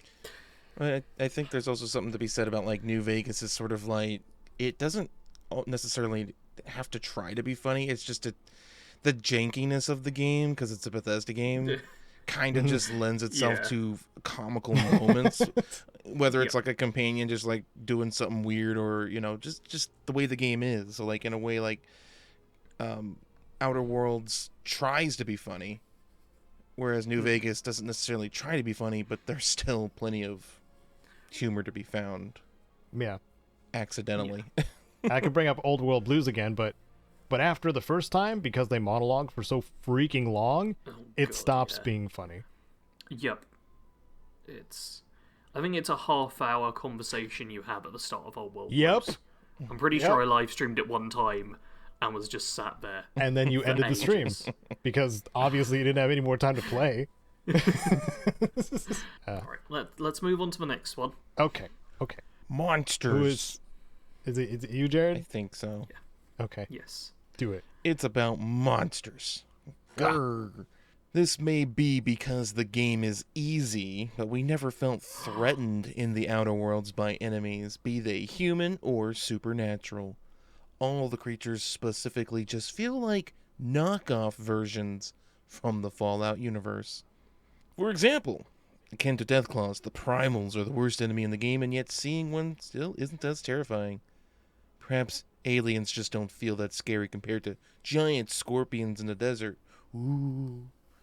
We know how annoying an actual scorpion can be given its small size already. We all know that Right. pain, right, guys? Yep. I think we shouldn't discuss this, and Caedo should move straight on to point number 4, and then we discuss both together. So that one was New Vegas, by the way. You said monsters, but not New Oh, Vegas. my bad. Because That was New hilariously, Vegas. New Vegas is not mentioned in the paragraphs afterwards. So point to New Vegas, Death Claws as being the primary thing. Now we move on to number 4 because it's related. Aliens, the Outer Worlds. By its very nature, the Outer Worlds is going to perform better in this category than New Vegas. That said, it is canon that there are aliens in the Fallout universe, and indeed in New Vegas as well. They just look a bit more stereotypical with big black eyes and green skin. The Outer Worlds does a fantastic job of bringing to life distinct, unique, and numerous forms of alien life. Fans have theorized that Obsidian could, at some point, add intelligent alien life similar to intelligent Deathclaws found in Fallout. Wow, guys. New Vegas has tons of monsters and is good at it, and doesn't really have much in the form of aliens, so is bad at it. Outer Worlds, on the other hand, has tons of aliens, so is great at it, but doesn't have many monsters, so is bad at it. Who'd have thought it? Expert level. Okay. These are both the same thing. It's the same thing, just with a different word to separate them. So it's not one over the other. 5 and 4 No. are just like, this one exists and this one exists. Yep. I'm kind of irrationally angry right now. Because it doesn't seem like it was considered at all that the Outer Worlds was a new IP and Fallout was a previously established IP with enemies that already existed in the first games. Yes. Which, you know, I don't think that, in my mind, I don't think I would ever try to make this argument in the first place because of that. I think it'd be interesting to see, like, here's the new creatures that New Vegas added in, which are... Caedo, you'll know this better than anyone else. You Cazadors actually played... Okay, Kaz does and cool. Night Stalkers. I think that's pretty much Night it. Stalker's new? Okay. Yes. Yeah. Ta-da. So then you could make a bit of an argument that way about like new things added. I could see that being done. But Yeah. these are just the same point, just given a different name, so that they can keep the list balanced, I guess. while each point actually rags on the other one. It's They just very cancel dumb. each other out. This is like Uno reverse carding yourself. This never existed. Yeah. This didn't exist. Let's move on to number 3. Men in Black style, we've been flashy. DLC New Vegas. Ooh! Preliminary reviews of the first DLC for the Outer Worlds, Peril on Gorgon, amount to basically saying that it is more of the same, as it doesn't progress the story or take place after you beat the base game. That isn't a bad thing, but it's not what fans want out of an Obsidian-led game DLC. With New Vegas, fans got access to new item packs, and a few DLCs featuring Expedition-style expansions like Honest Hearts, but Lonesome Road puts a bow on the Courier's story, and many fans consider it one of the best DLCs in all Fallout history. They are giving New Vegas the DLC point before the first DLC for the Outer Worlds was out. Really? Preliminary reviews. Wow. Yeah, of the first DLC for the Outer Worlds, Wow. and the last time this was updated was September 2020, I want to say? Wow. I'm scrolling back to the top to check. Yeah, updated September 1st, 2020 was the last time this was touched. So they're like, hey, this game which doesn't have any DLC yet, yeah, the other game's way better, it's got tons of DLC. Brilliant. Because it's Game of the Year Ultimate thingy came out, and it has all of Yeah. them. Which amounts to like 10 altogether. It's ridiculous, yeah. Just stupid. And also, I actually think the new item packs and stuff for New Vegas are bad. They just give you a bunch of like overpowered stuff at the start of the game. They do. Yep. Yeah, just make it so that you either ditch them to keep the game kind of difficult and so you can scale properly, or just be overpowered for the first like 5 to 10 levels. Yeah. But here's the thing, I'd say now you could make this point and be like, New Vegas is better DLC. And I'd be like, fair enough. That's a fine opinion to have. But making that point before the DLC is released for the Outer Worlds is just unfair. Yeah. It is. And also, despite Peril on Gorgon kind of being what they described, Murder on Eridanos is freaking great as a follow-up. And it is lengthier than what you would expect in a New Vegas DLC. Or the time you would expect to spend. So imagine if the 4 main New Vegas DLCs were like smushed into single experiences, and that's more of the length you can expect. So yeah, I feel like it would be more fair after that point when they're considering all of the parts together, but they're not. So this is kind of null and void too. Well, the final 2 are going to make up for it. Great. Definitely. Whose turn is that it? Me? There's that. It's one of you two, I can't remember which. Frick. Oh no. Well, Why don't you take it, the other one will take number 1. You, Jared. Do it. Platform availability. The Outer Worlds. Being a newer game, Obsidian could tailor the programming to fit multiple platforms. For New Vegas, fans could only pick it up on the Xbox 360, PlayStation 3, and Windows PC. Given that pre-orders are already happening for the next generation of consoles, fans looking to take advantage of current gen tech should look to the Outer Worlds instead.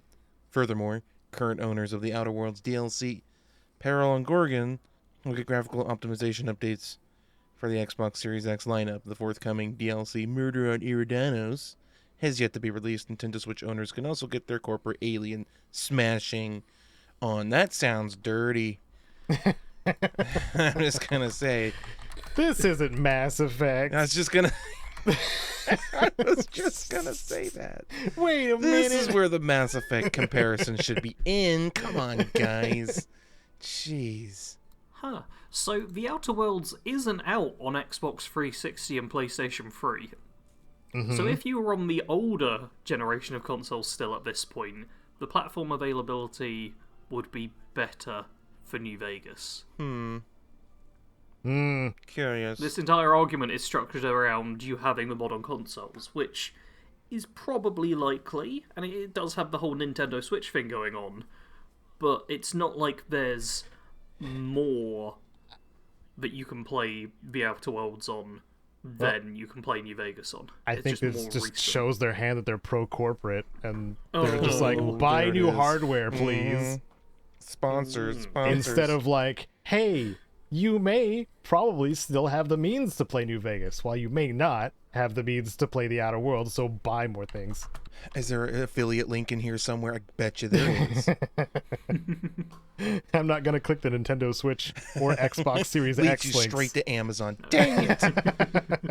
I think the only one where New Vegas isn't on and isn't playable is on the Switch.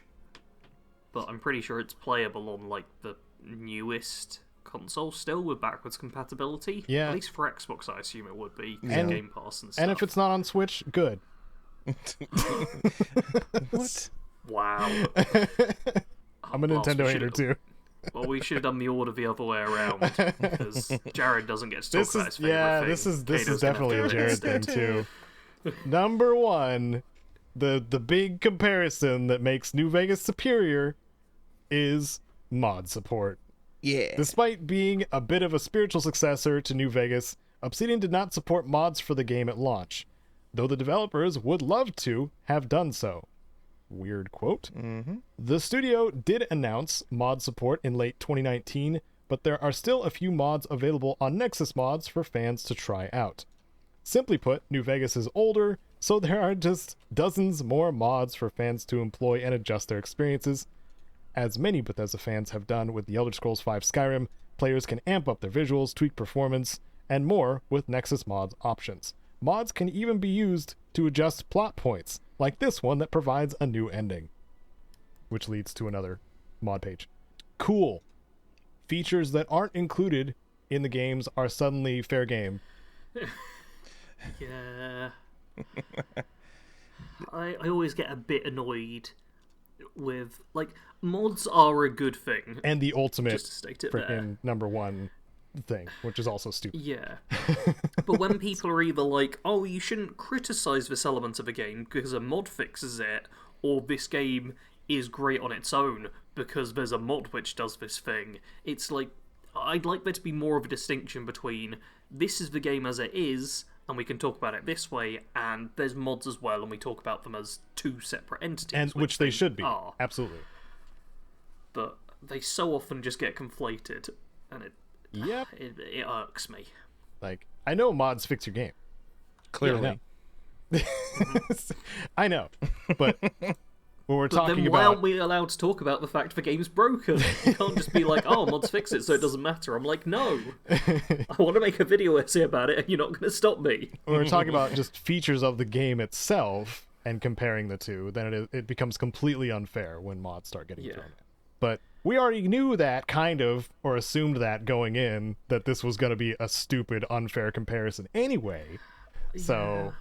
I feel like it didn't start off too terrible, but it kind of rapidly went downhill. Yep. There was quite a few like, oh, this is subjective, but I can kind of get it. That's, yeah, a fair few of these we agree with, and the further we went, the more it just seemed to be clutching at straws.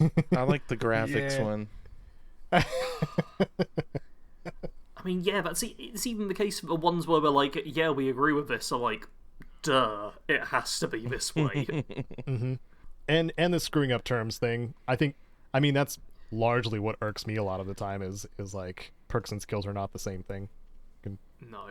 And also, the Outer Wilds and the Outer Worlds are also not the same thing. I so wish that they screwed that up more. That would have been Just great. to make me giggle like a little kid more about it. It's dumb lists. Yep. That's probably, if I were to guess for you guys too, that's kind of what I expected. Yeah. I mean, Yeah. we've had a couple of good gamer articles, I think, at this point, We but have. overwhelmingly they've been bad. Yeah. Yeah. Hey, apart from ragging on gamer articles, what have you guys been up to? Jared, you start. Me. Please. I've been picking on you the whole episode. I can't stop now. Okay, sure, why not? As of late, I have been delving into a game that I would also suggest that you two maybe check out while we're waiting for Starfield. It's called Spaceborne 2. It's kind of jank, and me and Eddie took well, Great initial review. Hey, you guys should Yeah. check out this game. It's jank. you need to know this though. You need Yeah. to know it going into this game because at first glance you're going to be like, what? Like, why am I playing this game? Until you actually start playing it and you're like, oh, that's why, because it's actually just a good game. It's kind of a mixture of like Star Citizen, if it was ever actually a game that was playable and actually a game, Elite Dangerous, No Man's Sky. There's even aspects of it that remind me of like Mass Effect when you're on foot. Like, it's a space game that we kind of all want and haven't really gotten from any space games. I would say No Man's Sky is probably the closest, and they do it quite well at this point. And it was made by one person. This game, Spaceborne 2, is made by one person, and it's an entire like galaxy to explore with planets you can go on to with stuff on it. Obviously it's mostly procedurally generated and the shortcomings that come with procedurally generated stuff, but like it's a solid game. I would say if you're looking for something to tide you over till Starfield that's like on that same vein, give it a shot. It's only like I think $20 game. I can't say too much to it because I think I've only logged, because I just haven't had time because, you know, real life. I've got like 6.7 hours into it, so I haven't even really touched the surface of all the things that you can do in this game. But I mean, there's a political system. You can like take over the galaxy using politics or by force with an armada, or you could be a freaking space pirate or a space miner, or you could probably transport goods and be a merchant. And like, it's got all those things I think that people who are into that kind of game have been wanting from other games and maybe not quite getting, and this game does a pretty good job of it. So Sounds a lot Yeah, like a game I mean, talk about. Eddie's got over 15 hours in it and has actually left a review on Steam. Yes, I Yeah, saw the review yeah. as well. Yep. yeah, he Can anyone do an Eddie accent? God dang it, I'm from South Carolina. Do you want to read the review in my accent? You're allowed to say no. Sure. Where is it? I seen it. The review. I hope Eddie hears this because I make fun of him all the time and use a really bad, over-the-top accent that's not even close to him. But yeah, Eddie left a review, and it's just a game-ass game, dude. Nothing really else to say about it. Yep. And he's right. It is a game-ass game. Yeah. And sometimes They we put just some want extra them. game in your game. That's right. Yeah. That's right. Remember when games had game in them? Oh, Ugh. I love game games. Game. Me too. Anyways, It's like a full meal instead of just nom, nom, a nom. buffet of bullcrap. You can have like an actual prepared meal. That's a game What a novel idea. with game flakes on it. Ooh, with a little sprinkle of game. Yeah. Anyways, moving Little on. game spread on the bread. Okay, moving on. I said, Caedo. Scrambled game. Don't make me mod. I don't know what that even means. This is the point in the podcast where I've been awake far too long. Another game that I've been playing, and it just came out last month on the 30th, so it's fairly new. I played a demo of it. It's called Dredge. It's I don't know. It's spooky. It feels like it could be. It's really not though, just because your entire perspective is that of a third person tugboat on the water. Like, it's kind of hard to immerse yourself and get spooked with the game. There are spooky aspects to it. I suspect like Lovecraftian, but I don't know because they talk about the deep and deep creatures and stuff like that. But you literally, you're in like this little tugboat, salvage boat thing, and you jet around these like 5-island area, and you collect wood and metal, and you fish, and some of the fish are weird, and then you give them to people, and they're like, "Oh, I'll take that gladly," and then now they're weird too. It's just simple and it's fun. I just really dig it. I may have mentioned playing the demo. I can't remember if I did. I think it was Steam's Next Fest a little while ago, and but been looking forward to it ever since. And it's finally out, and I enjoy the heck out of it. It's pretty chill, That's good. but there's some spookiness, but it's not too spooky. I'm already scared. What? I'm already scared. You are, man. Don't be. Yeah. No. What You game's can't stop it. scarier, Fallout New Vegas or the Outer Worlds? No, the Outer Worlds.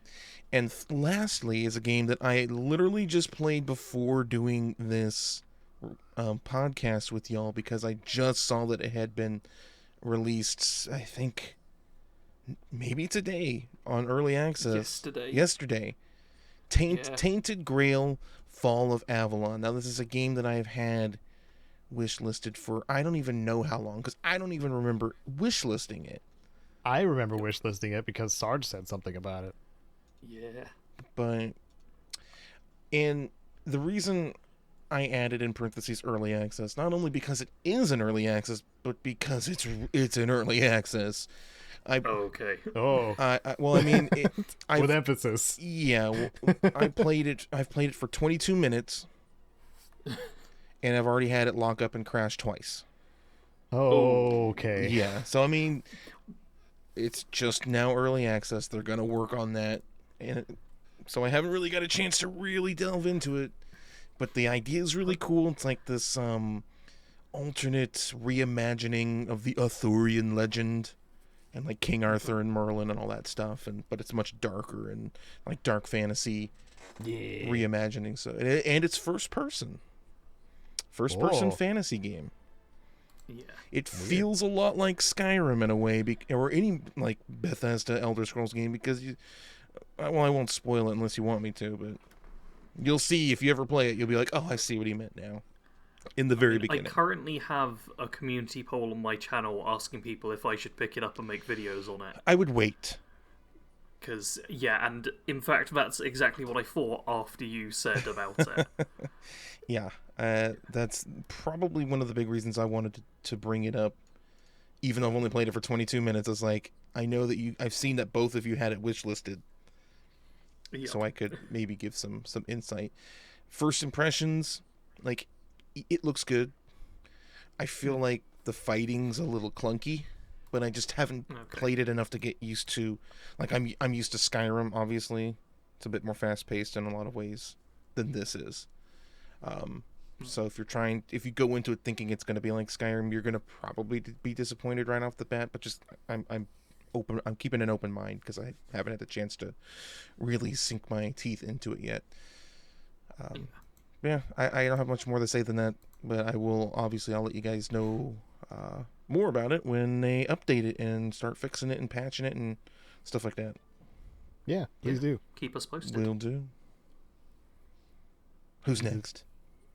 Caedo. Okay. Well, I have also been playing an early access game, but it's been out for a while in early access, and that's V Rising. Been getting the itch to play a vampire survival game, and that is a vampire survival game, and it's it's still fun. There hasn't I thought there were more substantial updates that happened, but I may have been wrong. So now I'm just playing with my partner and my friend, and we're doing the vampire thing, finding cattle to harvest and getting vampire minions and fighting bosses and stuff like that. It's still a fun game to play. In the survival game genre, I know Jared is not a fan of bosses per se, but the bosses in V Rising are some of the most fun bosses I've fought in a survival game.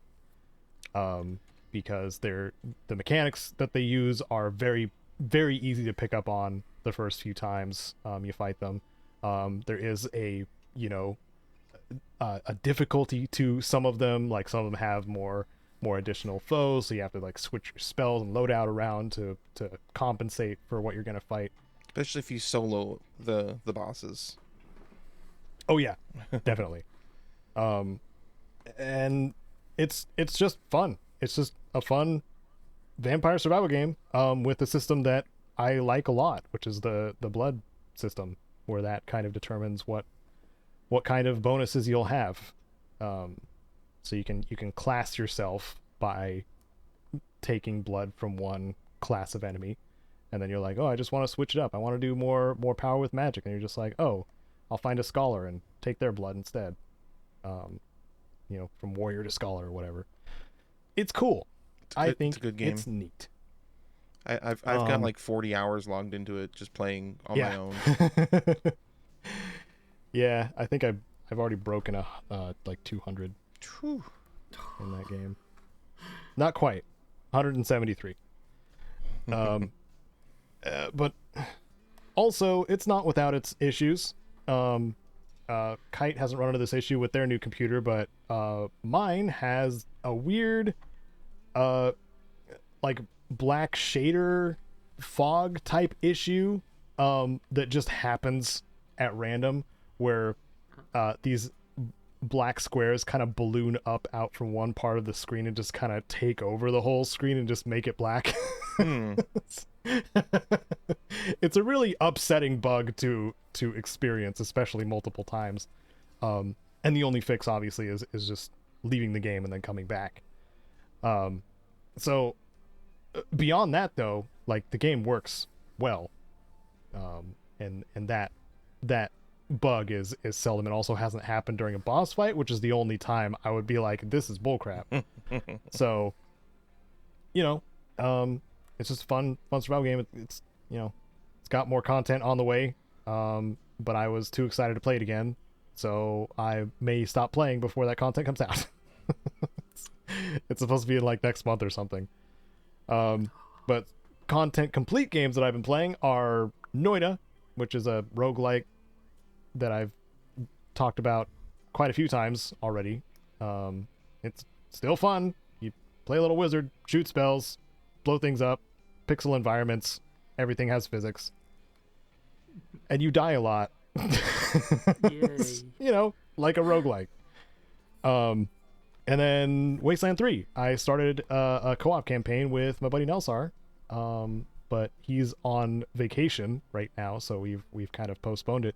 But it is a very fun game to play co-op, because I found out that there are lines of dialogue for co-op specifically, where your party can decide to do something, and then the other side of your team can start a rumor about them.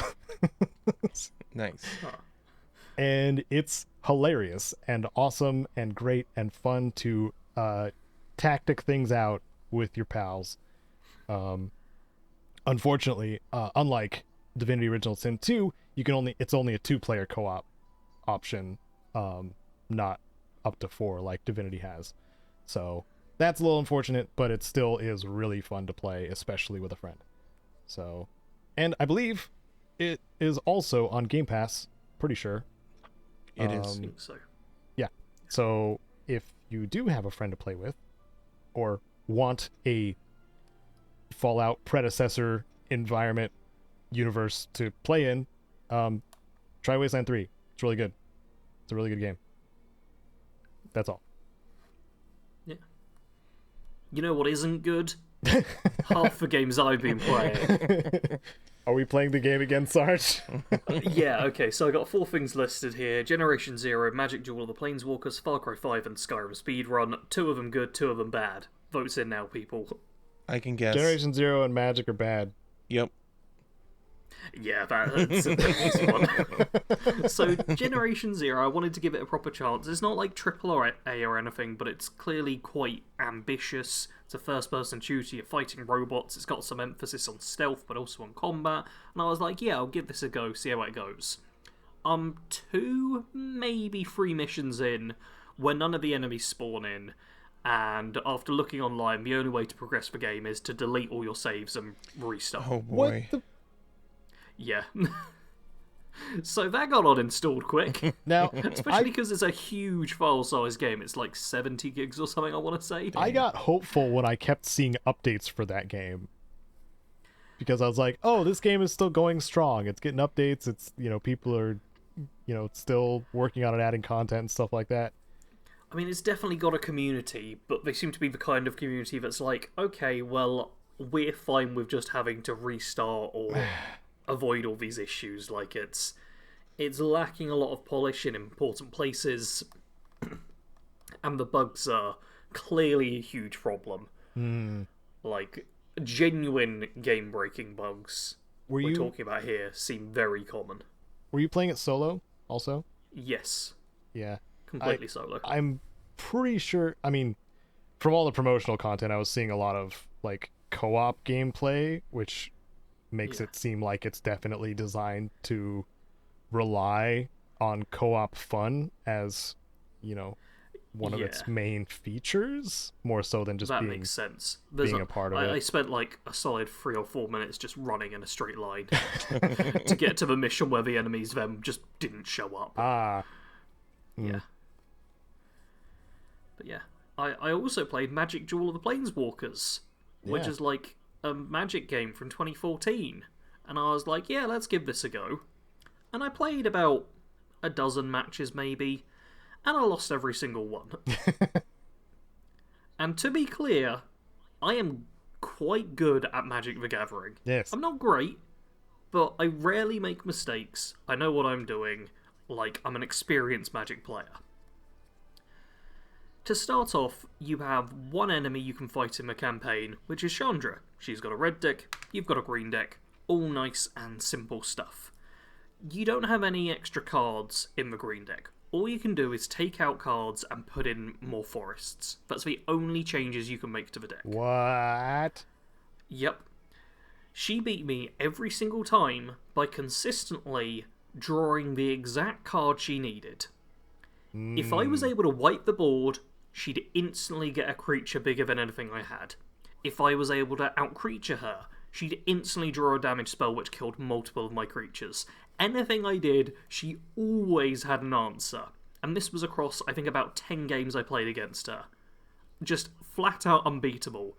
I then tried, there's like a sealed play thing you can do. I tried that out and also got my butt kicked. That one I can't be so much like, oh, well, definitely they're cheating, because sealed play's got an actual deck construction element and you can kind of just get screwed over as is. But it felt the entire time like the game was cheating. And I understand that logically, I just got really unlucky 10 times in a row. But it was just like, no matter how well I played, they just got exactly what they wanted. And even on the last game I went for, I added about 4 or 5 extra lands to my deck and removed anything where I was like, okay, this isn't an optimal card. And then I was like, cool, I'll definitely have the number of lands I need. I start the game with 3 lands in your hand, which is a decent amount, and I don't draw a land in the entire game. Jeez. And I've got, I think, 27, 28 lands in the deck of 60 cards.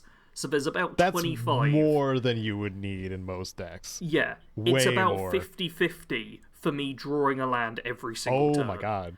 And I don't. And I just lose the game, and I'm like, cool, I'm uninstalling. Just terrible. Terrible. Sounds like a game most people don't talk about, because I haven't heard about it until now. No, it's like it's either cheating or I just got so unlucky that it's unbelievable. But fortunately, I've done a couple of fun things. I've been playing some Far Cry 5, which I mentioned earlier about like an open world game which does like the cutscenes and breaking you off from exploration quite well, and that's Far Cry 5.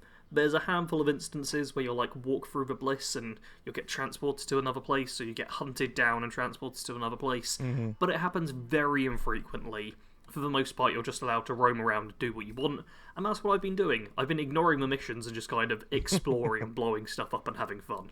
Because that's what Far Cry does best. Pretty much. Are you gonna be trying out the DLC, like the standalone DLC that was like a post-apocalyptic kind of a thing? I wasn't aware of a post-apocalyptic one. You talk about Far Cry New Dawn? Yeah. I've played that quite a bit already game? Okay. in the past. Yeah. Yeah, I think that was good. Yeah, that was just a different game. That was essentially a sequel to Far Cry 5. Yeah. I think it was really good. That's Yeah, I've played that. But I have also got a DLC for Far Cry 5, because they were giving it away with Game Pass Ultimate or whatever. Nice. The Vietnam DLC, which I've not played before, so I'll have to try that out at some point. But I haven't yet. What I have done is a speedrun of Skyrim. Yeah. Specifically, it was a Skyrim Anniversary Edition speedrun, but I got done in like 2 hours 44 and something, which is a time I'm happy with. Because now you can work against it.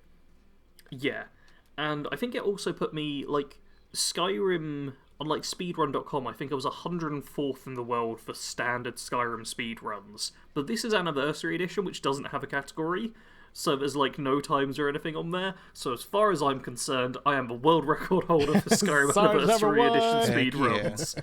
I researched for an entire minute and nothing proved me wrong. So yeah, take up the challenge, everyone. Yeah. I am the best at running through a game. I got lost like 3 or 4 times in a run. It really was not efficient.